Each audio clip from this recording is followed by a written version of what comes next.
अपना दल एस के पूर्व राष्ट्रीय अध्यक्ष आशीष सिंह पटेल रविवार को एक दिवसीय दौरे पर वाराणसी पत्रकारों के संग वार्ता की। सर्किट हाउस में पत्रकार वार्ता के दौरान आशीष पटेल ने बताया वाराणसी में उनकी जिला स्तरीय संगठन की बैठक है। आशीष पटेल ने बताया 7 तारीख को लखनऊ में बैठक में सर्वसम्मति से निर्णय लिया गया। कृष्णा पटेल चाहे तो प्रस्तावित विस्तार में उनको मंत्री पद दिया जाएगा। अपना दल है इसके पूर्व राष्ट्रीय अध्यक्ष आशीष सिंह पटेल ने पत्रकार वार्ता में कहा, अगर कृष्णा पटेल चाहे तो उनको मेरे बचे हुए कार्यकाल का एमएलसी पद दे दिया जाएगा। संगठन के विस्तार के लिए कार्यकर्ताओं को मजबूत किया जा रहा है। पारिवारिक विवाद के सवाल पर पटेल ने कहा कि परिवार के लोग मध्यस्थता करने का काम कर रहे हैं। उम्मीद है जल्द ही सब ठीक हो जाएगा। राष्ट्रीय अध्यक्ष अनुप्रिया पटेल ने बैठक में साफ तौर पर कहा कि हमारी माताजी को हमारी तरफ से प्रस्ताव जाए कि सभी कुछ भूलकर फिर हम लोग एक हो जाएं। इसके लिए पद देने के लिए राष्ट्रीय अध्यक्ष ने पार्टी के लोगों से कहा। राष्ट्रीय अध्यक्ष अनुप्रिया पटेल के भावनात्मक लगाव को मानेंगी। पटेल ने कहा कि हमारी पार्टी की ओर से कृष्णा पटेल के लिए अंतिम प्रस्ताव होगा। संतोष कुमार सिंह की रिपोर्ट। आज वाराणसी में अपना दल एस की जिला स्तरीय संगठन समीक्षा बैठक है, जिसको संबोधित करने के लिए और संगठन में किसी प्रकार की खामी है उसको दूर करने का मैं प्रयास करने के लिए यहाँ पर आया हूँ। पारिवारिक जो आप लोग की लड़ाई चली है उसमें कितना प्रयास आप लोग का है? देखिए, हमारी पार्टी ने सर्वसम्मति से 7 तारीख की अपनी लखनऊ की बैठक में निर्णय लिया था कि हमारी राष्ट्रीय अध्यक्ष जी की इच्छा के अनुरूप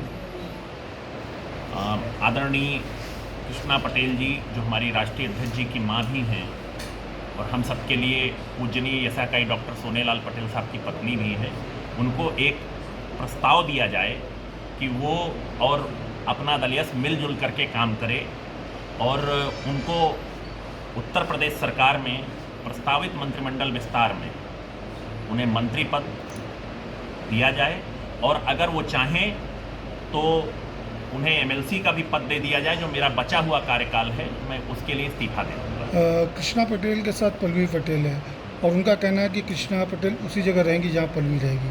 कैसे आप लोग की बात हो पा रही है? इसमें जो परिवार के सदस्य हैं वो लोग मध्यस्थता करने का प्रयास कर रहे हैं और मुझे उम्मीद है कि आदरणीय माता जी जो है कभी न कभी सकारात्मक उत्तर देंगे। क्या कारण है? 5 साल पहले भी आप लोग इसी तरह किए लेकिन हो नहीं पाया। इस बार फिर वही विवाद चल रहा है अभी भी और उनका कहना है मेरी पार्टी पूरी चुनाव लड़ेगी अकेले दम पे। देखिए, इसमें मैं आपको स्पष्ट कर देना चाहता हूँ, हमारी पार्टी ने 7 तारीख की बैठक में बिल्कुल स्पष्ट किया है।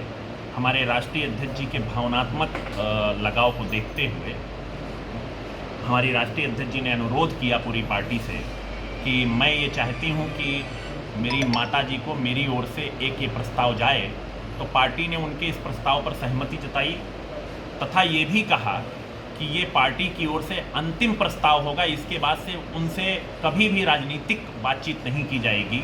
अगर वो स्वीकार करती हैं तो वो उनका स्वागत है, अगर वो स्वीकार नहीं करती हैं तो इसके बाद से हमारी पार्टी की ओर से उनको कोई भी प्रस्ताव कभी नहीं दिया जाएगा।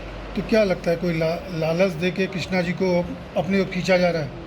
जैसे आपने ही बोला है कि मंत्रिमंडल उनको दिया जाएगा, तो कोई लालच दे के मतलब पार्टी को तोड़ने की बात आप खुद बोल रहे हैं? नहीं, यहाँ सवाल लालच का अगर होता तो उनको बहुत पहले लालच दिया जा चुका होता, परंतु चूँकि अभी एक पार्टी के सामने संभावित संभावनाएं हैं तो एक अवसर दिया जा रहा है और ये राजनीति से अलग एक बेटी का अपनी मां के प्रति भावनात्मक प्रयास है।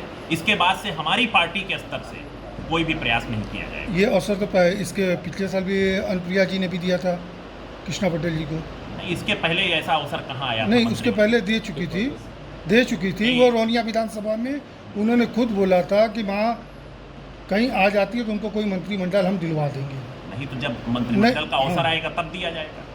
उसके बाद तो खुद ही मंत्रिमंडल से बाहर हो गई थी, तो क्या कहेंगे? नहीं, उत्तर प्रदेश सरकार में अगर कोई मंत्रिमंडल का अवसर होता तो उनको दिया जाता। तो क्या अवसर की तलाश अभी चल रही है? तो आप इसको किसी भी प्रकार वो कर सकते हैं। नहीं, अवसर की तलाश चल रही है। नहीं, अवसर का तलाश नहीं है, नहीं, लालच देके अवसर की तलाश है ये आपके हिसाब से? मुझे नहीं लगता है कि आप जिस तरह इसको करने का प्रयास कर रहे हैं, ये सही व्याख्या है इसकी। 2022 पर क्या करना चाहते हैं चुनाव? 2022 हम एनडीए के अंग के रूप में लड़ेंगे और भारतीय जनता पार्टी के नेतृत्व में हम लोग 2022 पूर्ण बहुमत की 2/3 बहुमत से ज़्यादा की सरकार बनाएंगे। कितनी सीटों पर लड़ेंगे आप? मैंने आपसे थोड़ी देर पहले भी कहा था कि हमारी पार्टी जब समय आएगा, हमारी राष्ट्रीय अध्यक्ष जी को पूरा अधिकार दे दिया गया, हमारी राष्ट्रीय अध्यक्ष जी और भाजपा का शीर्ष नेतृत्व तो दोनों मिल करके ये तय कर लेंगे कि कितनी सीटों पर कहाँ लड़ना है। हम उन्हीं सीटों पर लड़ेंगे जहाँ पर हम और भारतीय जनता पार्टी और अन्य एनडीए के जो दल मिल करके लड़ेंगे वो पूर्ण रिजल्ट दे सकें।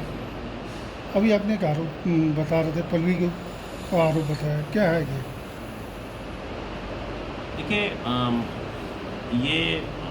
मैंने थोड़ी देर पहले भी आपसे एक बात कही थी कि हम लोग पल्लवी पटेल जी को भी ले आए, लेकिन पूरी पार्टी का ये मत है कि पूर्व में उनके द्वारा जो हमारी राष्ट्रीय अध्यक्ष जी के विरुद्ध मुकदमा दर्ज कराया गया था झूठा, तथा जो राजनीतिक विषय नहीं है लेकिन एक भावनात्मक विषय है छोटी बहन के साथ, वसीयत का प्रकरण है, उन दोनों के लिए अगर वो माफ़ी मांग लेती हैं तो हमारी पार्टी ने ये तय किया है कि हम लोग पल्लवी जी को भी ले आएंगे।